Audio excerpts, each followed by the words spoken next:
Olá, graça e paz. Sou o apóstolo Miguel Ângelo, bem-vindos ao programa da Igreja Cristo Vive. Que alegria poder estender a minha destra de amor e dizer-lhes bem-vindos ao programa que é Luz no meio das trevas, que é oásis no meio do deserto, que é paz no meio do destempero e do desajuste da nossa sociedade. Hoje nós vamos começar a ouvir a primeira parte de uma mensagem da graça de Deus. Você sabe, nós não somos uma missão apostólica da graça de Deus de nome. Nós vivemos a graça de Deus. Nosso ministério não é judaizante, não tem ligação com Moisés. Nosso ministério vive a fé da palavra. Aquilo que chamamos um evangelho pleno.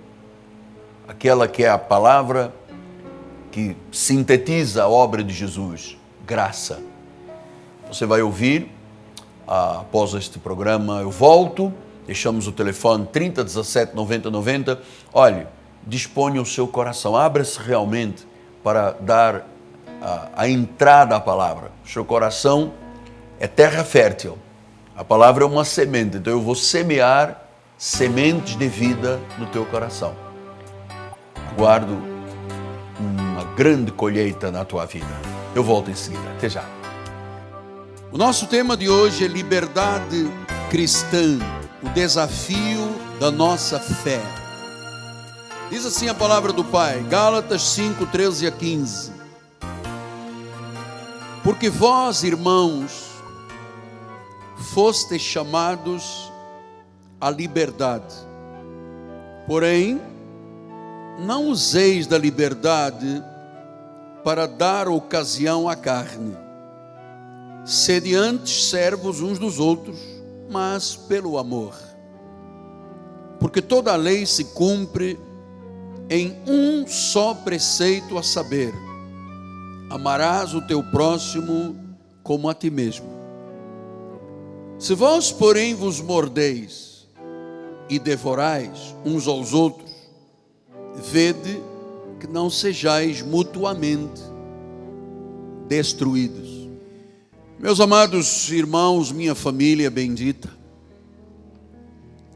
santos preciosos, povo de propriedade exclusiva de Deus, nação santa, primogênitos que têm seus nomes arrolados nos céus.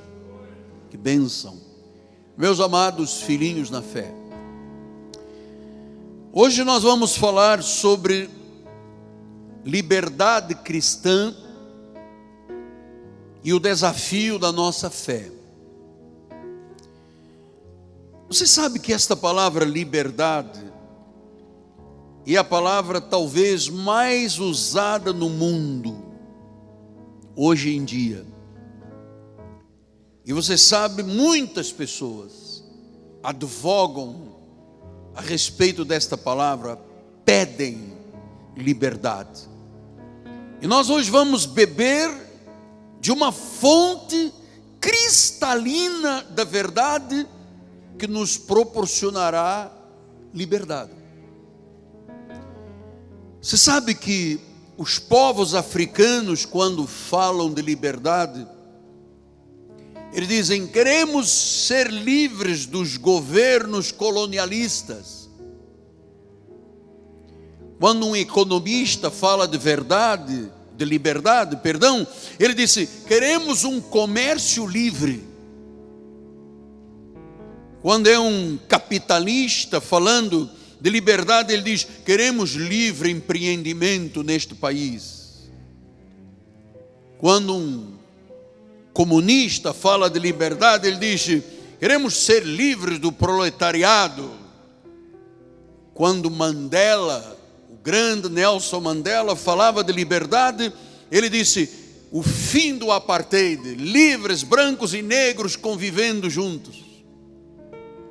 Franklin Roosevelt, em 1941, presidente dos Estados Unidos, falou sobre liberdade ao povo americano e disse: liberdade de falar em qualquer parte, liberdade de prestar culto em qualquer lugar, liberdade de toda a miséria em toda parte dos Estados Unidos, liberdade do medo, queremos ser livres do medo e da miséria, disse Franklin Roosevelt. Mas que tipo de liberdade é a liberdade cristã? Porque eu lhe falei de liberdade dos povos africanos, economistas, capitalistas, comunistas, Nelson Mandela, Franklin Roosevelt. Mas que tipo de liberdade é a liberdade cristã? Nós precisamos de ir fundo nesta questão hoje. Porque poucas pessoas entendem o que é liberdade. A primeira palavra que eu lhe ensinaria hoje sobre liberdade, que Cristo promove na nossa vida, chama-se liberdade de consciência. Se você estuda a Bíblia, você sabe que a palavra fala de consciência pura, consciência limpa, consciência boa. E claro, você sabe que nenhum homem é livre, nenhum ser humano tem liberdade até que Cristo o liberte. Até que Cristo o liberte, especialmente do sentimento de culpa que domina aquele que não tem Jesus como Senhor e Salvador. Você se lembra um pouco do seu passado, e eu me lembro quizás do meu. Cada um tem uma origem. Eu era católico, apostólico, romano. Cada um de nós tem uma história pregressa. E você sabe quantas vezes eu entrei numa missa e saí da missa e me confessei de forma auricular, ajoelhado aos pés de um padre, porque havia um sentimento de culpa que dominava a minha vida, dominava a sua vida. Éramos prisioneiros da culpa, do pecado e da morte. Mas graças a Deus, que Paulo ensinou a igreja dos Gálatas e ensina a Cristo vive, e as míriades de testemunhas que temos agora pelo mundo, ele disse em Gálatas 5:1, para a liberdade. Para a liberdade. Ele está dizendo, não, o cristão não é um escravo. Ele diz, para a liberdade. Já aconteceu alguma coisa há 2000 anos na cruz. Ele diz que Cristo nos libertou para a liberdade. Não é para andarmos aprisionados, não é para termos sentimento de culpa, não é para sermos bipolares, não é para andarmos depressivos, não é para nos acusarmos porque eu fiz, porque eu aconteci. Isso foi para a liberdade. Foi para a liberdade que Cristo nos libertou. Paulo disse, você tem que ficar permanecendo firme e não vos submetais de novo. Aí vem o problema, quando Cristo não está presente, qual é o jugo que está sobre o ser humano? Um jugo de escravidão. Não pense o Senhor que a pessoa que bebe, fuma, se droga é livre. Isso é escravidão. Isso é escravidão. Então, foi para a liberdade. Cristo já fez a obra completa. Ele disse, foi para a liberdade. Ele já te libertou, Ele já limpou a consciência. Não temos mais sentimento de culpa, não há acusação contra os eleitos do Senhor. É Ele quem justifica. Isto é tremendo, bispo, porque grande parte das pessoas, apesar de dizerem Jesus é o meu Senhor, vivem debaixo das obras da lei e em função disso vivem debaixo de escravidão. Eu tenho muita serenidade a vos dizer isto, sem temor de errar, mão sobre a Bíblia, fala a verdade e não minto. O único ministério que promove liberdade cristã é o ministério da graça legítima, chamado Cristo Vive. Porque o pastor desta igreja é um homem livre, não tem amarras, na minha mente, não tenho culpa, não tenho acusações, eu sou livre. Cristo fez uma obra, ele disse: Miguel Ângelo, não te submetas nunca mais a esse jugo que você viveu na igreja romana. Quantas pessoas, Hércules, a esta hora, dentro de igrejas com placa dizendo igreja evangélica, igreja cristã, que vivem uma vida aterrorizante, porque o jejum, porque a vigília, porque tem que pagar o preço, porque tem que sacrificar. Oh demônio, Deus vai tirar o nome do livro da vida. Cuidado, se não batizar você vai ficar doente. Jugo de escravidão. E Paulo disse no versículo 13: porque vós, irmãos, fostes chamados à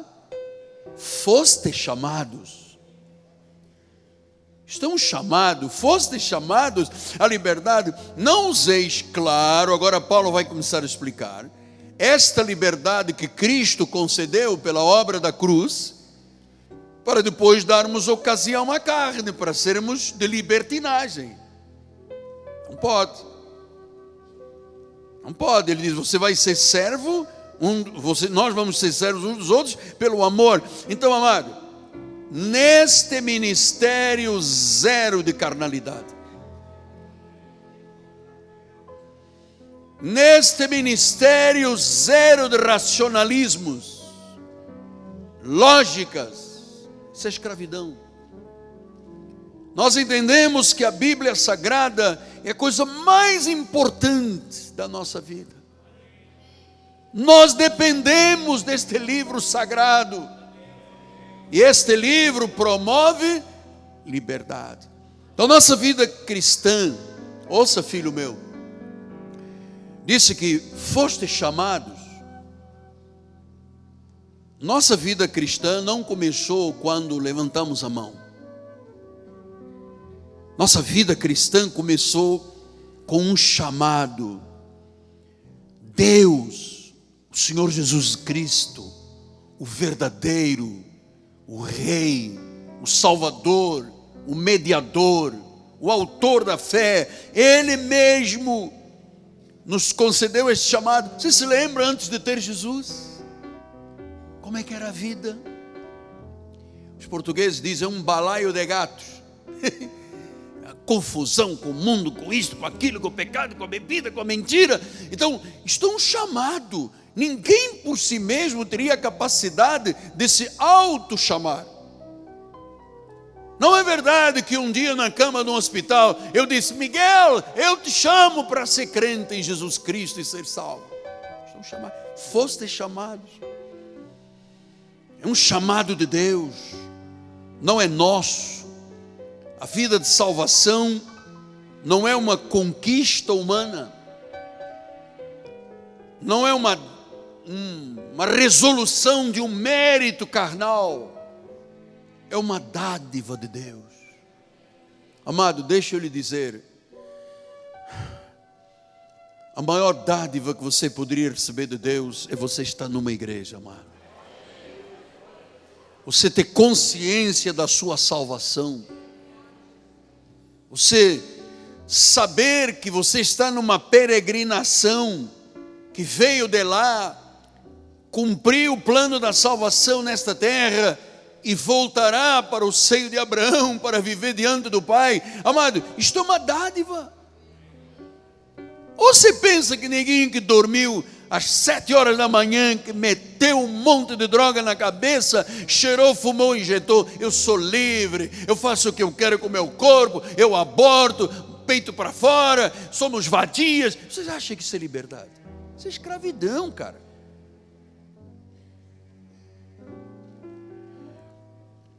Dádiva de Deus. Eu todos os dias da minha vida, eu agradeço a Deus, porque eu sei quem eu era, quem eu sou, de onde eu vim, de uma mentira religiosa, de uma escravatura chamada romanismo, que me punha Nossa Senhora de Fátima, criando uma série de superstições, São Judas Tadeu. Eu sei como eu já fui um escravo, e eu tenho uma dádiva de Deus. Eu Eu sou salvo. Você é salvo. Passamos isto aos nossos filhos. Passamos isto aos nossos netos. Passamos isto aos filhos para mostrar a dependência que papai e mamãe têm de Deus. Amados, eu não seria capaz de fazer absolutamente nada do que se faz neste ministério se não fosse o chamado de Deus. Eu não sou um convencido, eu sou um convertido. Eu entendo do chamado de Deus. Então, por sua graça, Ele tomou a iniciativa. Estávamos mortos. Vejam como isso é interessante. Efésios 2, 1 a 3, olha lá. Vamos todos focar com alegria, com amor, com intensidade, com paixão. Vamos lá, vamos dizer juntos. Ele, diga uma vez mais, Ele, tem nada a ver com o pastor da igreja. Essa coisa de dizer, não, porque se não fosse o meu pastor, não faça isso aqui. Chama-se idolatria. Diga Ele. Ele vos deu vida, estando vós mortos nos vossos delitos e pecados. Como é que nós estávamos antes de ter Jesus? Viu? Como é que morto chama? Como é que morto diz eu quero Jesus? Se Deus não o chamar. Portanto, amado, dê graças a Deus aí no seu lugar, pela chamada santa que Deus teve à tua vida, pela vocação celestial. Você é um homem maravilhoso, uma mulher perfeita em Cristo. Você é um homem que tem a imagem e semelhança do Senhor. Você é a noiva de Jesus Cristo, amado. Que dádiva! Que dádiva de Deus, amado. Somos de Jesus, estávamos mortos em pecados e delitos, e Ele deu, Ele, diga mais uma vez, Ele, só Ele, só Ele é digno de honra, louvor. Pastor, mas então vou começar a tirar ovo na sua cabeça? Não estou dizendo isso. Você tem que amar os seus bispos, o seu apóstolo, tem que respeitar. Nossa relação é muito ética. Mas daí para frente, mais nada, achar que eu não vivo sem a mensagem do apóstolo. Eu ouvi esta conversa fiada a minha vida toda. E a pessoa, quando quer ir embora, vai e se esquece que eu não vivia sem o apóstolo. Não vivia sem o apóstolo, então tem que estar aqui. Se você troca o apóstolo pela Mariazinha dos Anjos, qual era o amor que você tinha ao apóstolo? Nenhum. Então é Jesus, diga é Jesus. Com isso não há engano, amado. Com isso não há engano. Ele vos deu vida, versículo 2. Nos quais pecados andastes outrora, segundo o curso deste mundo, segundo o príncipe da potestade. Andávamos segundo o príncipe da potestade do ar. Sabe quando a pessoa diz, eu vou meter uma cocaína? Isto é o príncipe das potestades do ar. Eu vou mentir aos meus pais? Isto é o príncipe das potestades do ar. Eu vou prejudicar o meu patrão? Isto é o príncipe das potestades do ar. Andávamos segundo o príncipe da potestade do ar, no espírito que agora atua em quem? Não mais em nós, atua nos filhos da desobediência. Versículo número 3.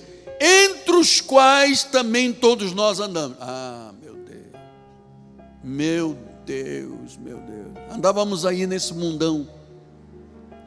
E você acha chato vir à igreja, né? Mais um culto. Vocês se lembram como é que era a sua vida? Olha que o culto aqui é demorado. Mas futebol é mais e você vai. E se você for do Vasco, ainda vai para perder. Ainda sai de lá, depois já perdi mais uma. Passa no McDonald's, batata frita. Passa no Bob's, milkshake. Aí, Deus não tem culpa disso, amado.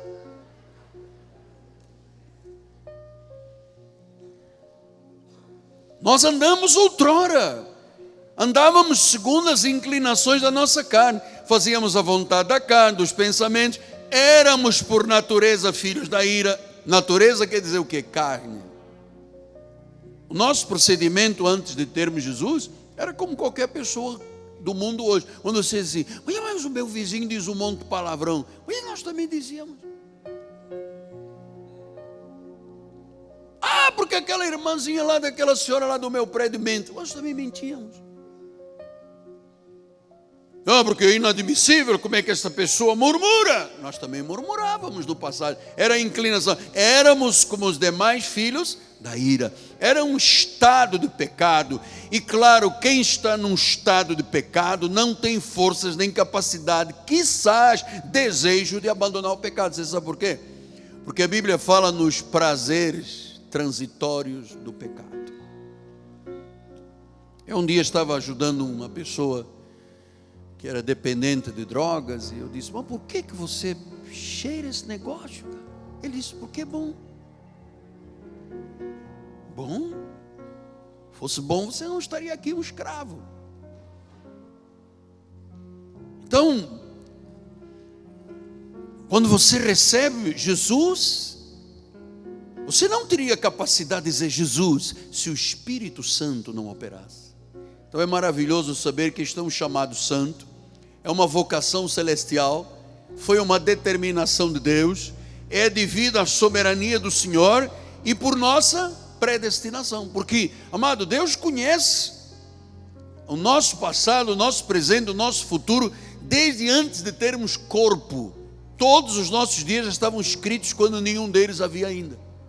Aliás, quando Deus começamos a ser formados no ventre das nossas mães, Ele estava lá. E antes de termos corpo, Ele nos criou um espírito. Então a nossa história, amado, é uma história antiga. Não foi um dia que eu comi um hambúrguer do Casa Grande, né, filho? Cadê meu filho? É onde? É Casa Grande aquele hambúrguer gostoso, filho? Que eu fui com você comer batata frita com páprica. Cabana, gente, Madeira e Cabana. Deus, em nome de Jesus, eu quero voltar à mensagem. Cabana, Madeira, Madeira, Cabana. Vamos lá. Então, o que eu estava dizendo? Então nós não teríamos capacidade, era isso que eu estava dizendo, de cumprir. Se Deus não nos chamasse, amado, se o Espírito Santo esta manhã não dissesse: wake up, igreja, você diria: oh não.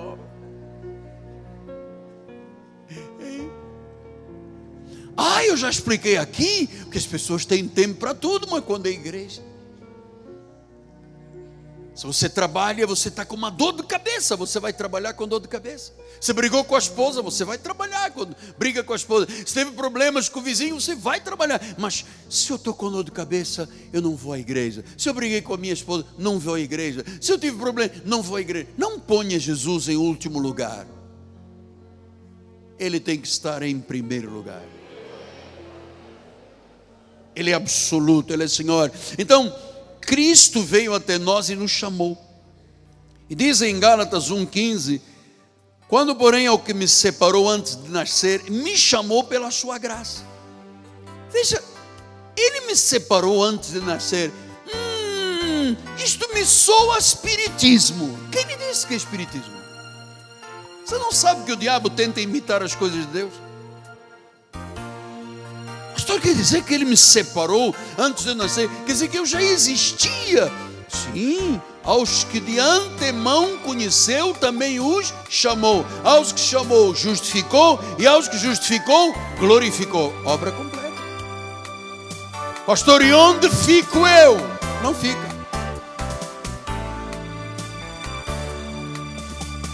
Mas é muito triste. Nós estamos dando toda a honra. Nosso tema de hoje é liberdade cristã, o desafio da nossa fé. Graças a Deus. Estamos então terminando o nosso programa. Quero lembrar que depois do meu convite para o culto de oração, de intercessão, eu tenho sempre uma palavra de muita gratidão para o empresário Rodrigo Ambrosio e Fabiana Ambrosio, do Turbomil de Vila Emília e Mesquita. Eu quero encorajar as pessoas da Baixada a comprarem neste mercado. Por quê? Porque este mercado é coluna deste ministério. E a minha gratidão por poder ter nestes filhos na fé verdadeiras testemunhas do que é semear na obra para colher abundantemente da obra do Senhor. A minha gratidão é eterna. Então nos despedimos e eu digo a você que este dia foi preparado por Deus para o regozijo da tua vida. Graça e paz e até amanhã.